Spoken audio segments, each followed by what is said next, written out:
As formigas geralmente têm mandíbulas muito mais fortes, até pela alimentação delas. Elas cortam, são geralmente cortadeiras, né? Cortam folhas que elas usam para cultivar fungos dentro do ninho delas. Então elas necessitam de mandíbulas mais fortes. As formigas geralmente também não têm asas, só as rainhas, os machos, em período de reprodução, que elas vão apresentar asas. Que é a famosa tanajura, né? Aqui, nas vespas, também a gente pode ver que a cinturinha lá que eu falei, a cinturinha de vespa, ela é mais pronunciada, ela é mais fininha. E, como eu disse, a asa, geralmente, em repouso, fica em paralelo.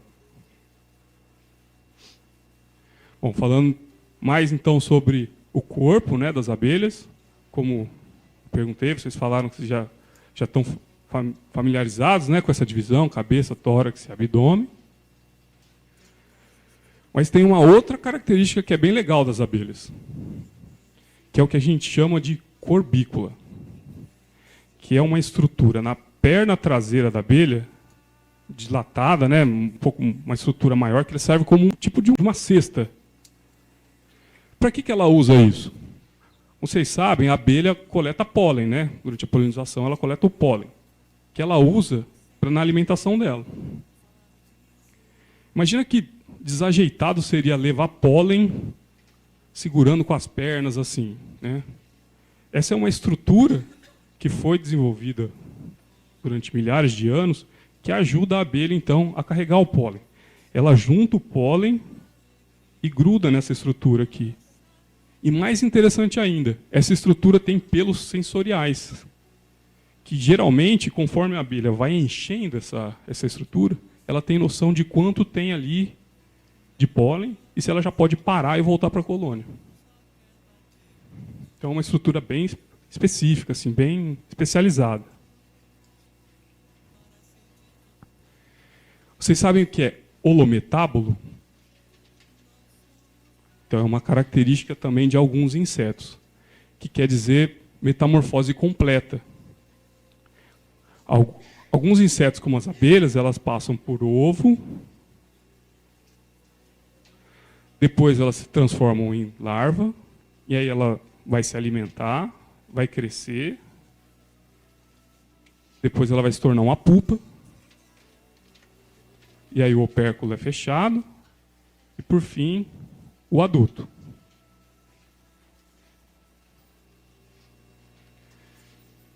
Organização social, então. O que a gente pensa assim? Primeira coisa que vem quando eu falo abelha, em relação ao ninho de abelha. O que vocês pensam? É algo grande, pequeno, com pouca, com muita abelha? Pois é, muitas abelhas formam colônias, realmente. Mas eu posso falar para vocês que um número grande de espécies são solitárias. Então, o que a gente tem nas abelhas solitárias? Como que funciona a vida dessas abelhas? Elas têm uma característica, né, peculiar, que as mães e os filhos eles não se conhecem. Então, uma abelha solitária, uma fêmea, por exemplo, ela vai acasá-la com um macho. Depois que ela acasalou, ela vai achar um buraco, uma toca, que ela vai fazer o ninho dela. Ela vai colocar o ovo lá. E depois ela vai começar o que a gente chama de provisionar, né? Ela vai procurar alimento, então pólen, e vai estocar lá dentro daquele buraco, daquela toca. Porque aí, quando o ovo, quando a larva nascer ali, ela vai se alimentar sozinha do que ela colocou ali dentro, de alimento, daquele pólen e tudo mais.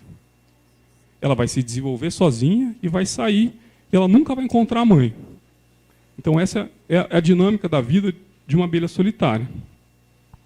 Agora, nas abelhas sociais, talvez vocês estejam mais familiarizados com isso. As mães convivem quase que a vida toda com os filhos, né? Então, é aí que a gente tem esses indivíduos aqui, né? Que é a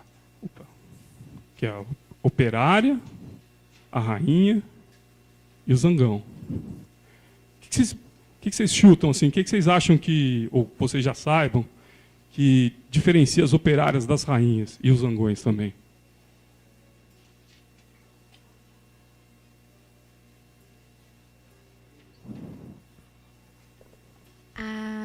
que cuida da reprodução, não é? Exatamente, a rainha é responsável por botar ovos. Vocês sabem como que vamos dizer aqui, ó, tem uma colônia aqui, a rainha morreu. Como é que faz uma nova rainha? Como que funciona? Alguém sabe? Alguém já ouviu falar alguma coisa sobre isso? Alguém quer chutar? Bom, então é assim. Vai chutar?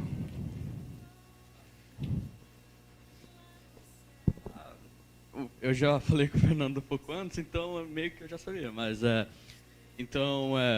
as larvas são alimentadas com geleia real, a mais do que as operárias, certo? Exatamente. Nosso amigo não chutou, não, ele já sabia mesmo. Desculpa, qual que é o seu nome? O Jonathan. Exatamente como você falou. Se a rainha morrer, as operárias vão escolher uma larva ali e começar a alimentá-la com geleia real, que é uma substância extremamente nutritiva, rica em proteína.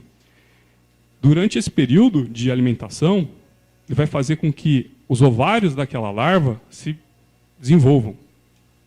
Então, o que diferencia uma rainha de uma operária é apenas a alimentação. As duas são fêmeas, mas uma recebeu uma alimentação diferenciada.